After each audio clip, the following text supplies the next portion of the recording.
But another time we're in Hollywood at the Beverly Bush Hotel on the 7th floor. We had the whole 7th floor when he made Jailhouse Rock and a couple other movies. And Gene Smith came and got me and said, Gene, hey, come here, what, Gene? Elvis is going to jump out the window. I said, what? We were still partying. He'd already gone to sleep. And he was up on a ledge. And he was trying to get the window open. He was going to jump out. And me and Gene said, hey Elvis, come on back to bed. Gene called him Cuz, and I just called him E. And I said, come on back, E, come back to bed, Elvis. We got back, came off the ledge, and went back to bed. But you know, the funny part about that, Dr. Nick, was when he went into the Army, he never did that again after he got out of the Army. Never talked in his sleep or walked in his sleep.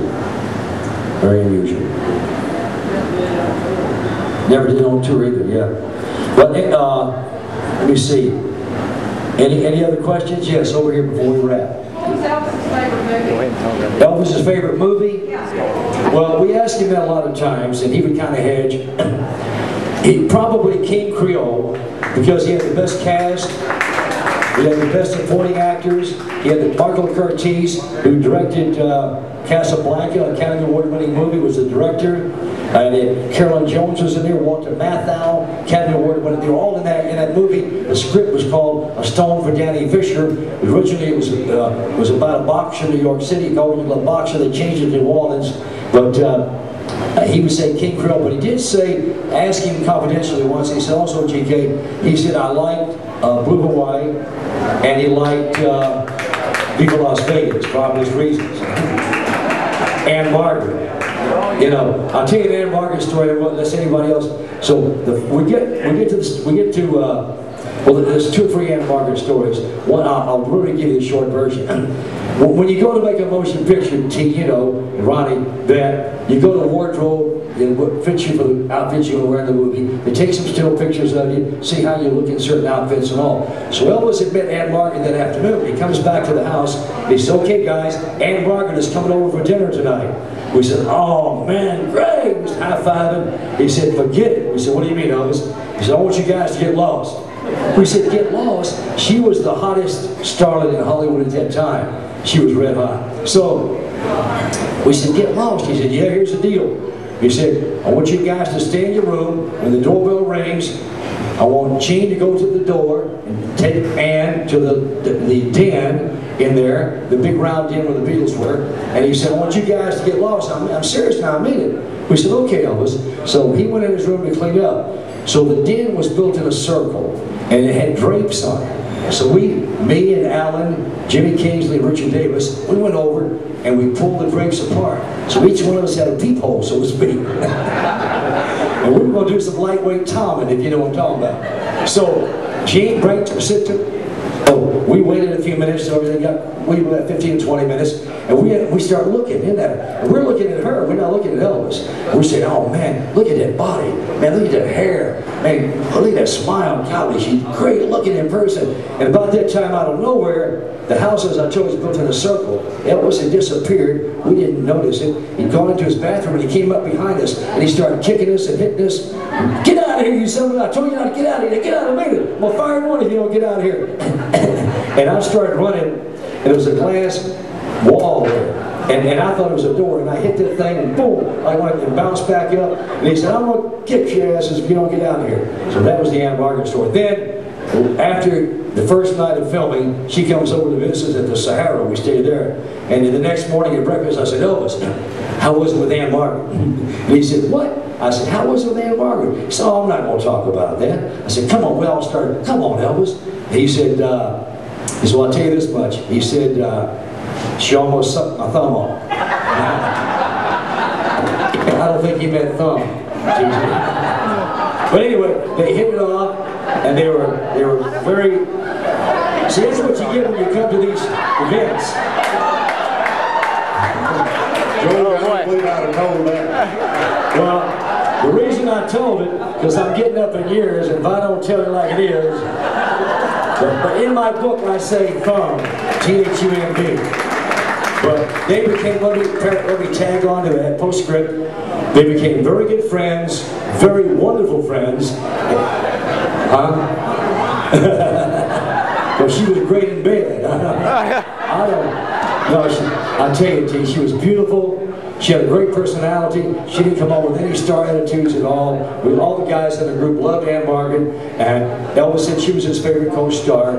And I do remember that when Elvis passed away, she showed up in Graceland with her husband. She wore all black, wore a veil, wouldn't sign autographs, wouldn't take pictures, no interviews. She said, I'm here to pay respects to my dear friend Elvis. And she did. And whenever Elvis would open in Vegas, she'd send him roses and wish him good luck, and Elvis would do likewise. They became very good friends. What happened was, she wanted to get more serious. She was talking marriage, and Elvis wasn't ready, but they became very good friends after that. Ann Margaret was a lovely lady. And Kim, you remember, we went to see her when she played Tunica. Me and you and Richard went up. She was so nice as she could be, right?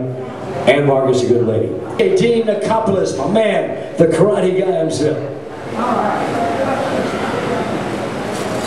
Okay, I got a story to tell you guys. We were in Colorado, and we were going. Elvis didn't like to snow ski, so we'd go out on the ski slopes. But what we would do, we would take saucers and go down the slopes. So about 10 of us were out there just doing this, and it got to be about 3 o'clock in the morning. And I looked at Elvis and I said, I'm going to go in. You know, it's cold. He said, well, we're all going to go one more time, then we'll all go in. So we all went one more time, and we went flying down this thing, and I hit this post, and I thought I broke my leg. You know, I'm looking at it, and he comes over there and starts touching it, and, you know. And anyway, we called an ambulance to come pick me up. So Elvis rides in the ambulance with me, and he's got a ski mask on. He's never taken his ski mask off, but he's taking care of my leg, not the guy in the ambulance, you know, in the back. And we get to the hospital, and then they x-ray it and everything, and the guy looks and says, well, it's not broken, but, you know, I think you just sprained it real bad. So they wanted my insurance card. My insurance card had Presley Estates on it back then. So anyway, I give the guy my insurance card, and the lady, the little nurse right beside us, there was like 5 of our guys sitting right here, and Elvis was one of them. Elvis would be about where, I would say where Ronnie is, and he had his ski mask on. So she looks over and she goes, well, where's Elvis? Elvis didn't say nothing. So she looks over there, and the guy in the ski mask said, who are you? And he looks at her, this is no kid, he looks at her and he says, the Lone Ranger to you. And we left that night, and she never knew it was him, because we didn't want everybody to know we were, you know, in Colorado up there. That's a true story. And every time a guy tells a story, it reminds me of one. We're on tour, go to the Great Northwest. Elvis was playing, Tommy, you may have been with us. We were playing Seattle, Tacoma, Spokane, went on down to Los Angeles, all along the Northwest coast. We're on what they call a dome car. We've never seen a dome car. Elvis had his own private compartment on the train, but we were up there looking for girls, obviously. So we're in the dome car, and it's about 11 o'clock at night. It's going through those great glacier mountains. It's really beautiful. And we're just sitting there and talking, and a girl starts coming down the aisle. I said, Elvis, here comes a teenager. He said, y'all be quiet, be quiet. I said, okay. So she walks up and she says, Johnny Cash. And she wasn't kidding. We all started laughing. He said, shut up, shut up. And he said, yeah, darling, how you doing? And she said, oh, Johnny, I got all your records. I've seen you on stage. I've seen you on television. She said, man, you're my favorite singer. She said, would you sing me a song? Now, that was one of his pet peeves. T, you know that, Ronnie. He never would do that in person. They'd be going, sing something. No, I don't sing. You know, if you want to see me, come to Hilton International, see me. But anyway, he said, okay. He said, I walked the line. And he went and I walked the line. And she said, oh, Johnny, could I have your autograph? And he wrote, best wishes, Johnny Cash. All right, Barnall. Oh, you know, I said karate, I meant racquetball. There's a Dean called Elvis not to play racquetball. Got Elvis into racquetball, he and Dr. Nick. Ms. Cox? There'll never be another Elvis Presley.